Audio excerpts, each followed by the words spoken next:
Berniat ingin pergi dari hiruk-pikuk perkotaan, Yoshi memutuskan untuk pergi ke desa terpencil di selatan Amerika. Di sini ia mendapat teman baru yaitu Marcus dan Kevin. Yoshi benar-benar menikmati momen ini karena suasana seperti inilah yang selama ini ia cari. Hingga Yoshi kembali bertemu dengan orang baru yaitu Carl. Carl adalah seorang penjelajah hutan dan ia ingin mengajak Yoshi untuk masuk ke dalam hutan dan mencari suku dengan kehidupan yang unik di dalam sana. Karena tertarik mendengar cerita Carl, akhirnya Yoshi pun mengajak Marcus dan Kevin. Awalnya mereka ragu dengan ajakan Yoshi, namun setelah mereka berempat bertemu, akhirnya mereka pun sepakat untuk menjelajah hutan sebagai bentuk petualangan terakhir mereka sebelum kembali ke perkotaan. Keesokan harinya mereka pun langsung pergi ke pintu masuk menuju hutan Amazon. Carl yang sudah berpengalaman menjadi pemimpin petualangan mereka. Para petualang ini pun masuk semakin jauh menuju jantung hutan Amazon dan bermalam di sana. Namun belum apa-apa, salah satu dari mereka sudah langsung panik karena disengat hewan saat sedang tidur. Di antara mereka berempat hanya Carl yang sudah punya pengalaman menjelajah hutan. Yoshi dan dua orang temannya pun panik karena mereka kehilangan jejak Carl. Apalagi mereka seperti mendengar suara hewan buas. Ternyata itu adalah seorang pengembala dan akhirnya mereka mendapat petunjuk kemana arah desa suku pedalaman yang sedang mereka cari. Dan akhirnya mereka bertemu kembali dengan Carl dan sampai di sana. Para bapak-bapak yang sangat kota banget ini pun kagum melihat kehidupan orang pedalaman di hutan. Namun mereka tidak akan berlama-lama di desa ini. Setelah singgah semalam, mereka pun akan pulang.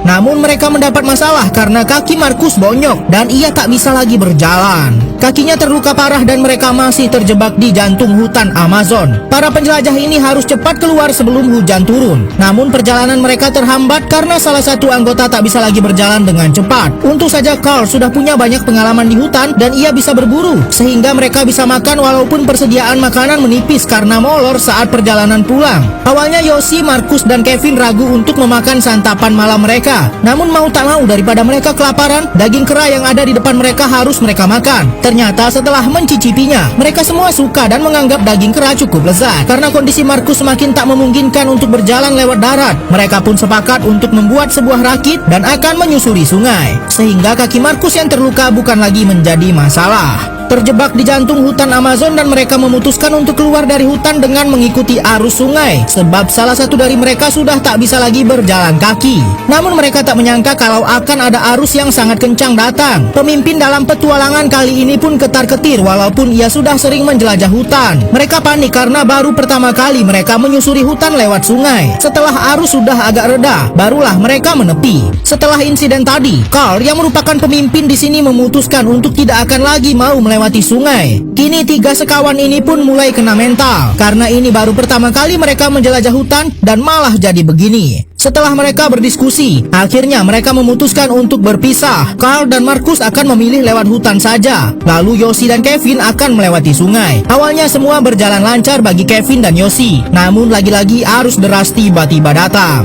Dua penjelajah ini pun sangat panik karena arus sungai semakin deras dan rakit mereka tidak bisa dikendalikan. Sekuat apapun mereka mendayung tetap saja percuma sampai akhirnya mereka menghantam sebuah batu. Kevin mencoba menggapai tepi terlebih dahulu dan ia nekat menerjang arus yang sangat deras. Sementara Yoshi masih sangat ketakutan. Namun karena arus semakin kencang, Yoshi malah terbawa arus yang sangat kencang dan ia tak bisa mengendalikan dirinya sampai sempat terhempas lagi ke batu. Namun untung saja Yoshi masih sadar dan berhasil menggapai sebuah batu dan menepi. Yoshi pun memanjat tepi tebing untuk mencari temannya, namun tidak ada tanda-tanda kehidupan, sehingga terpaksa ia harus bermalam seorang diri. Keesokan paginya Yoshi sadar kalau tasnya terbawa arus dan ia pun cepat-cepat mengambil tasnya karena banyak persediaan di sana yang mungkin saja bisa menolongnya.